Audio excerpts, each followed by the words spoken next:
word collaboration is a big word. It carries a lot of meaning, especially in the sneaker industry. In 2018, collaboration is used for any project that more than one brand is involved in, but a lot more goes into a collaboration than just a special colorway on a classic shoe. This week on From the Ground Up, we're going to explore how collaborations work and the impact they've had on the industry at large. A successful collaboration on sneakers or anything else does three unique things. It pushes style, attracts media, and expands audiences. In the earlier days of sneaker collaborations, brands went to collaborators for new ideas. The designers they invited in brought with them new ways of thinking. A collaborator could harness a personal story, use a new material, or even remix a sneaker silhouette. Big sneaker brands need a constant feed of new energy and new ideas, and sometimes a collaboration is the best way to challenge two creative teams to make something that neither could do on their own. Borrowing brand loyalty from another brand or designer is almost impossible, but collaborations let them do it. All of this works out for the consumer as well. Sneaker fans get new and exciting projects with release events that strengthen the community. Until it all goes wrong. One of the first times it ever went wrong in a big way was with Jeff Staples' first Pigeon Dunk in 2005. It wasn't a smooth release, but it did change the sneaker industry and the popular perception of collaborations. I met up with Jeff at Extra Butter in the Lower East Side to get the story straight from him.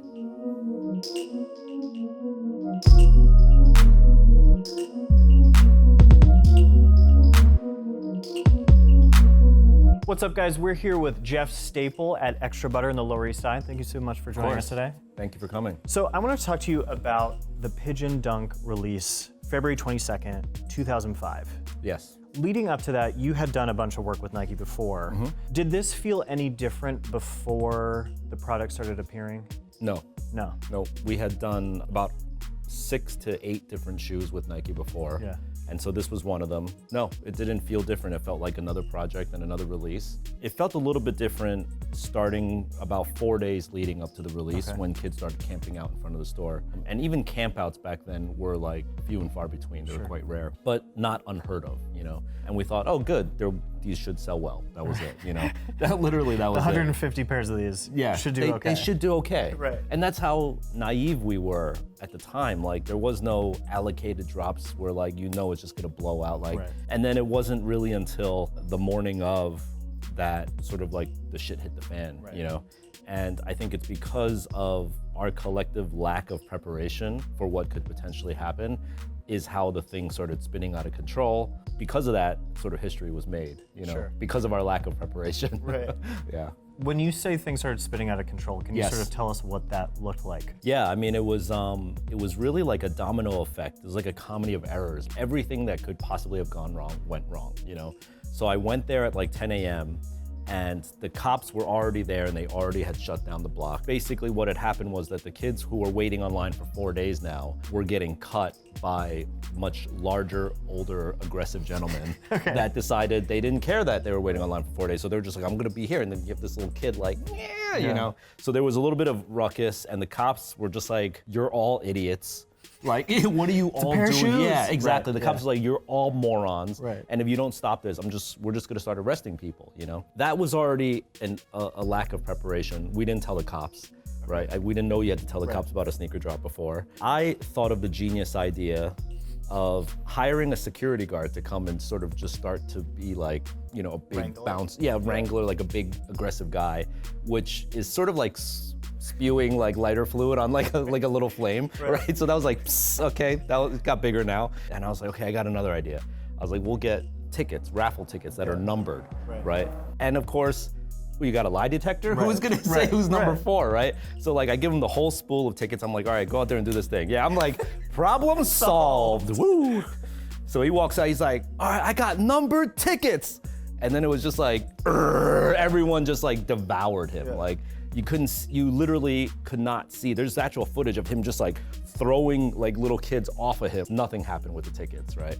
And that caused the police to get more infuriated. They actually did start yanking kids off the line physically to arrest them, like throw them into a paddy wagon. When the cops started to do that, the older aggressive gentleman started to drop whatever weapons that they brought to the release, which included bats, knives, a long machete, like there was like a sword like this big found.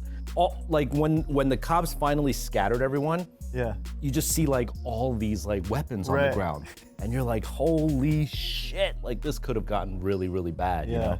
So finally, when the cops were able to get some sort of order going, we opened the store and then started the release. And the cops were really nice. They were like, man, I got a kid in the back of my car I'm writing him up now, but he waited for 4 days. Right. Can I get him a pair, you know? All the sort of thugs that came, they went to the back of the block on Allen Street, because Reed Space at the time, just like Extra Butter now, has 2 entrances. Sure. So we were escorting kids out of the back, but then these guys were waiting out of the back, you know? So the NYPD then called the TLC, which is the Taxi Limousine Commission, to have a bunch of taxi cabs lined up out the back, so that kids were just getting into the taxis to get out. And some of the kids were like, I spent all my dough on these shoes, I have no money. And the cops were just like, here's $5, go anywhere. Go as far as the $5 will take you and run from there. The journalist for the New York Post lived in the Lower East Side. Got it. And so she saw what was going on and was there to really break the story. Right. And because she broke the story, CBS News and NBC News also came right away. So that was furthering the lore of it all. You know, I think if they weren't there, then it would have just been like an LES NYC sort of story. But that made it like a global story overnight. And that story is largely credited as sort of breaking open the sneaker culture to the world. Yeah. It's sort of like the BC and the AD of sneaker culture. Sure. Yeah. I don't like to say that like the Pigeon Dunk like invented sneaker culture or anything. There were lineups, there was collectors, I was one of them. But now it was like just a whole different generation and demographic of people were like, whoa, kids are doing crazy things for shoes, you know? And this was still like 15 some odd years ago, right? Even today, there's people still just getting into the culture today, like this year. Overnight at Reed Space, we saw the difference in customers coming in before, which was like, we knew everyone's name on a first name basis. They were all like nerds, basically, right? And now the next day it was like, all of a sudden like stockbrokers and financial dudes and guys in suits were like, heard about shoes, I need to buy some shoes, you know? It was very different. In the years after the Pigeon Dunk release, brands saw the power of the collaboration, and the dam broke. Every year there are more and more collaborations, but even as the general idea gets diluted, the impact of these projects continues to resonate. Highsnobiety's own Sam Hart is going to give us a timeline of how these projects have influenced trends to this day.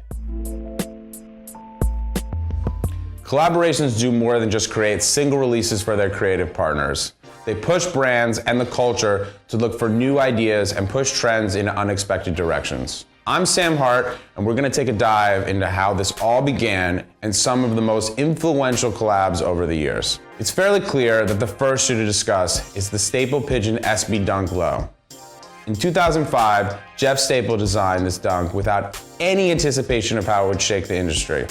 Campers lined up days before the release, waiting for an opportunity just to purchase the shoes. This pivotal release showed the power of the sneaker market to the average consumer and opened the door for all the inline models that followed. It kicked off a decade of dunk collaborations that made the sneaker the hottest commodity in the market. If you collected sneakers in the early 2000s, you were collecting dunks. That's just what was hot. Looking back 13 years now, it's hard to really say if the sneaker market would be anywhere it would be today without this moment in history.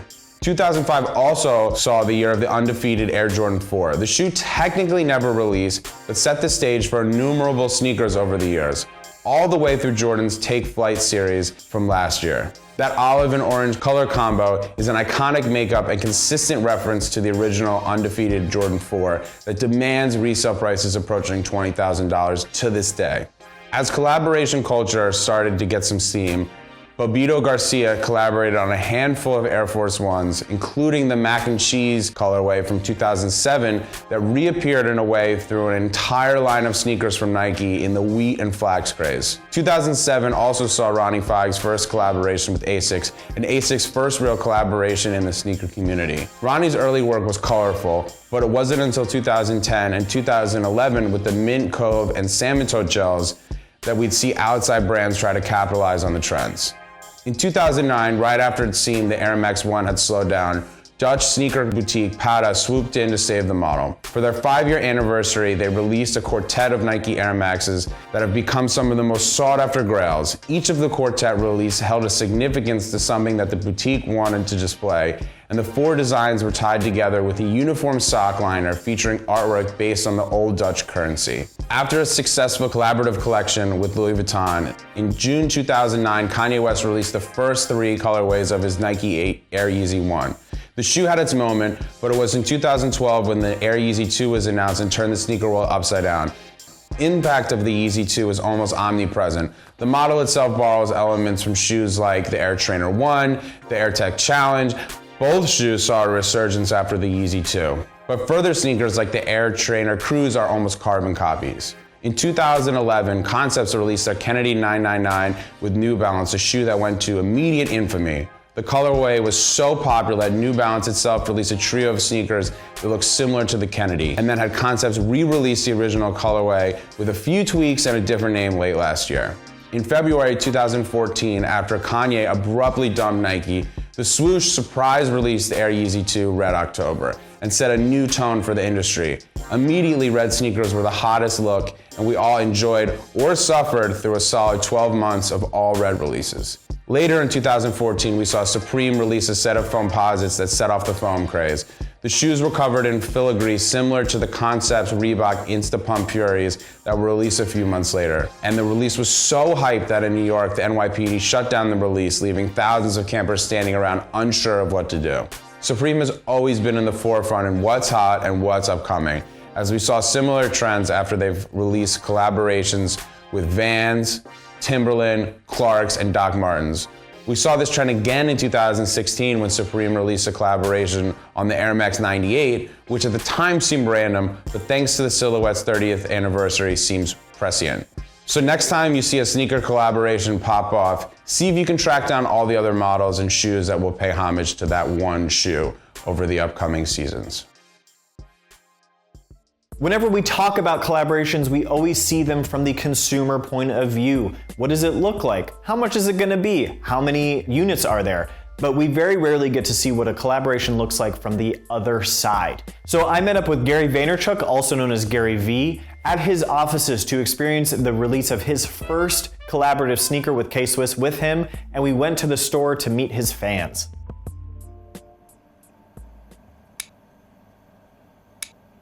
To me, when Detlef Schrempf got a signature sneaker, this is real, kids.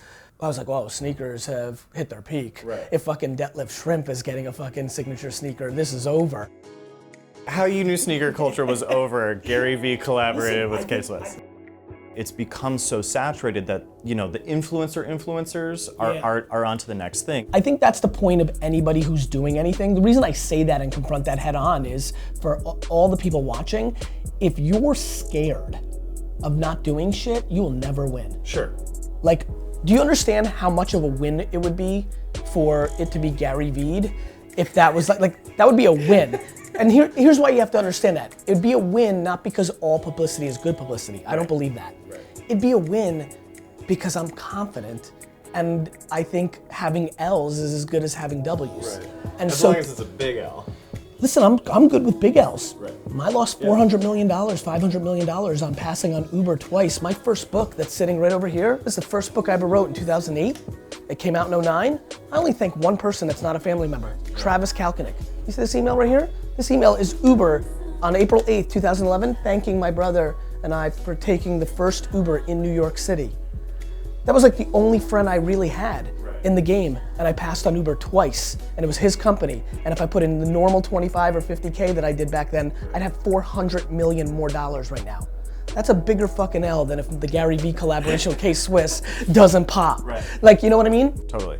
What is it about K-Swiss that you decided they're the one to go with? I didn't. They came to me. Got it. What a lot of people come to me, and I say no a lot because this scares me, this moment, because you got to be able to answer to them, right? Wearing them on the first day of 5th or 6th grade, I'm still trying to remember, ask my mom, but we never took pictures as Russian immigrants, so I don't really remember. So the fact that I wore them, the fact that, you know, I grew up in the 80s when Ice-T or, you know, or Dre or other people actually wore them. So, and this entire thing, the whole thing that I'm up to is to build an empire of marketing and communication to buy nostalgic brands and flip them. Okay. So to me, the real biggest reason why Barney, the president of K-Swiss, came to me, actually made it like an actual sneaker. I was like, I'm not doing I've never done an influencer camp. I've never posted on my Instagram and like, for $5,000, right? So I met with him, I was like, real? Not like, so that was cool. It's not Adidas or Under Armour or Nike, which is even more interesting to me. Whether it wins or loses in the macro, in the micro, and looking at Twitter this morning and people saying ridiculous things like what YEEZY, what Kanye did for Adidas, Gary's doing for K-Swiss, that's ludicrous. I'm not gonna be able to pull that off. I'm not on that level. But even a little micro version is executing my thesis, which is giving me confidence and training for my long-term vision. That's why. Nowadays, it seems every brand has done a collab with every store and every influencer in the world. The impact just isn't the same anymore. So brands have to push a little bit harder. Greats brand out of Brooklyn has made a habit of collaborating on unexpected projects. So we brought in the founder of Greats, Ryan Babenzien, to get his point of view on how to make a collaboration work in this climate. What's up, guys? I'm here with Ryan Babenzien, founder and CEO of Greats. Thank you so much for being with us today. Thank you for having me. Can you sort of talk to us about how it is that you choose who it is that you collaborate with? I think collaborations are really a best practice in our industry. I think the first collab ever a brand was from the sneaker industry. I think Supreme, Nike were probably the first. And now people collaborate all over the place. Surprisingly, we say no more than we say yes. Our mission is to just work with the best in category, the best in class, whatever that may be. And the commonality of all of those is that we really felt that they are the best at what they do. Second question and kind of filter that we have to pass it through is, does it allow us to stretch as a brand and do something we normally wouldn't do on our own and get us into kind of a different segment of the market? When you're working with a collaborator, what is it that you hope to get out of the project as a brand? Obviously exposure, right? These are generally driven by marketing. And when done well, they work really well. So what we want as a brand is to get into new audiences that we're not talking to every single day, and get a design that we wouldn't normally do. When we're working with designers, we really give like full creative control. Something that we did on the smaller side, F.E. Castleberry. He's not even that well known of a guy, but he had a really unique view on what he wanted to do to one of our shoes. And it's one of my favorites. I wear it all the time. But we try to let the designer, when we work with a designer or a brand, we really let them kind of bring their vision to our canvas, if you will. Can you talk a little bit specifically about how a collaboration can affect your audience and reaching a new audience? What we found is collaborations generally are bought quickly by our existing audience. So even though we want to get exposure to this new audience, what we find is our existing customer is actually buying these things. Collaborations tend to drive a lot more publicity than just a color update. And they're really good for just exposure and marketing. So if you can spend no money and get marketing, that's a good thing. You can get paid to market? Yeah, great. Yeah, super, check. In the case, I'm talking about Billions just because it's the most recent one.